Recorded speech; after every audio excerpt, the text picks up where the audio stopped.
Bonjour et bienvenue. Alors à quoi ressemblera le travail en 2040? Entre l'intelligence artificielle qui déboule et cette quête de sens qui nous habite tous, on peut dire que les entreprises comme les salariés sont vraiment à un tournant. On va décortiquer ensemble les grandes transformations qui nous attendent. On va commencer par un phénomène dont tout le monde parle, le fameux quiet quitting, la démission silencieuse. Vous savez, le fait de faire le strict minimum au boulot. Alors, simple coup de mou post-pandémie, ou est-ce que ça cache quelque chose de bien plus profond? En fait, c'est loin d'être un problème isolé. Le quiet quitting, c'est un peu la partie visible de l'iceberg. C'est un véritable signal d'alarme qui montre qu'il y a un décalage de plus en plus grand entre les efforts que les salariés fournissent et ce qu'ils reçoivent, ou en tout cas ce qu'ils ont l'impression de recevoir en retour. Et ce grand changement, il est nourri par la rencontre de trois énormes forces. D'abord, l'IA, qui est en train de tout chambouler. Ensuite, l'urgence climatique, qui nous oblige à repenser complètement nos façons de produire. Et enfin, cette fameuse crise du sens, qui nous fait tous nous interroger sur notre rapport au travail. Ok, donc face à ces chocs, comment on fait pour construire un futur du travail qui tienne la route? Eh bien, la réponse, elle se trouve peut-être dans un tout nouveau modèle d'organisation. Voyons voir à quoi ça ressemble. Voilà les trois piliers du modèle de demain. D'abord, hybride, que ce soit dans les statuts ou les lieux de travail. Ensuite, décentralisé, dans la manière de prendre des décisions. Et enfin, régénératif, c'est-à-dire un travail qui ne se contente pas de ne pas faire de mal, mais qui contribue activement au bien-être des gens et à la santé de la planète. Allez, on plonge dans le premier pilier, qui mélange décentralisation et hybridité. Ça touche à deux choses fondamentales. Qui a le pouvoir et où est-ce qu'on travaille? Et là, ce qui est vraiment fascinant, c'est de voir apparaître des nouvelles structures comme les hybrides DAOs. En gros, imaginez un mélange entre la gouvernance super décentralisée de la blockchain, un cadre légal classique pour rassurer tout le monde, et des systèmes comme l'holacratie où le pouvoir est distribué par rôle et non par chef. C'est une refonte totale du pouvoir en entreprise. Mais la décentralisation, ce n'est pas que dans les organigrammes, c'est aussi sur la carte de France. Le télétravail a littéralement explosé. On est passé de 4% en 2019 à quasiment un salarié sur 5 en 2023. Sauf que, derrière ce chiffre, il y a une nouvelle fracture qui se dessine. Et ce graphique, il est sans appel.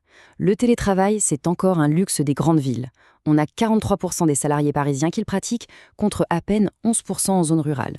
Ça crée d'ailleurs de sacrées tensions sur l'immobilier en périphérie et ça remet en question tout le modèle économique des métropoles. Bon, on a vu le où et le comment. Passons maintenant au deuxième pilier, qui est peut-être le plus important, le pourquoi. Comment est-ce que le travail peut devenir une force positive pour nous en tant qu'individus, mais aussi pour la planète? Le concept clé ici, c'est celui de transition juste, une idée qui vient de l'Organisation internationale du travail. L'objectif, c'est de s'assurer que la transformation écologique ne laisse personne au bord de la route. Au contraire, il faut que ce soit une occasion de créer des emplois de qualité, du travail décent, comme ils disent.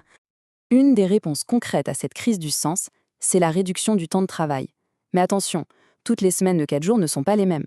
Il y a le modèle belge, où on se contente de tasser les heures sur 4 jours. Et puis il y a le modèle islandais, où on réussit à vraiment réduire le temps de présence. Mais ça demande de tout réorganiser en profondeur. C'est là que se trouve la vraie révolution. On aborde maintenant le sujet qui change absolument toute la donne, l'intelligence artificielle. Et avec elle, les ajustements indispensables qu'il va falloir faire, notamment sur la fiscalité et les compétences. Le Forum économique mondial a sorti un chiffre qui donne le vertige. 97 millions. C'est le nombre de nouveaux jobs que l'automatisation pourrait créer d'ici 2030. Le vrai défi, ce n'est donc pas le manque de travail, mais c'est plutôt d'arriver à gérer la transition pour tous ceux dont le poste va être complètement transformé. Alors, comment on finance cette transition gigantesque?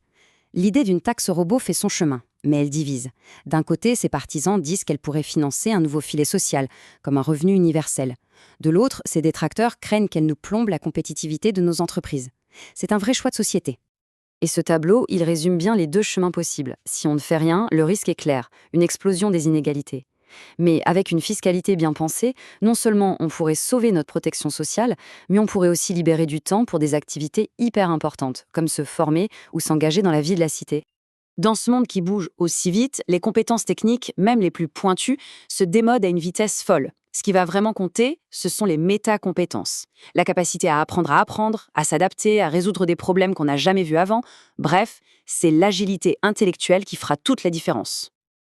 Alors, si on rassemble toutes les pièces du puzzle, concrètement, ça donne quoi, le monde du travail en 2040? En un mot, le futur du travail est hybride. Hybride dans la gouvernance, qui est plus partagée. Hybride dans les lieux, qui sont plus flexibles. Et hybride dans nos vies, avec un statut qui valorise autant le travail payé que toutes nos autres contributions à la société. C'est cet équilibre qui va tout définir. Et on termine sur cette question qui est grande ouverte. L'avenir n'est pas écrit d'avance, ce n'est pas une fatalité. Il sera le résultat des choix que l'on fait maintenant, aujourd'hui, en matière de fiscalité, d'éducation, de management. La construction du monde du travail de demain, en fait, elle a déjà commencé.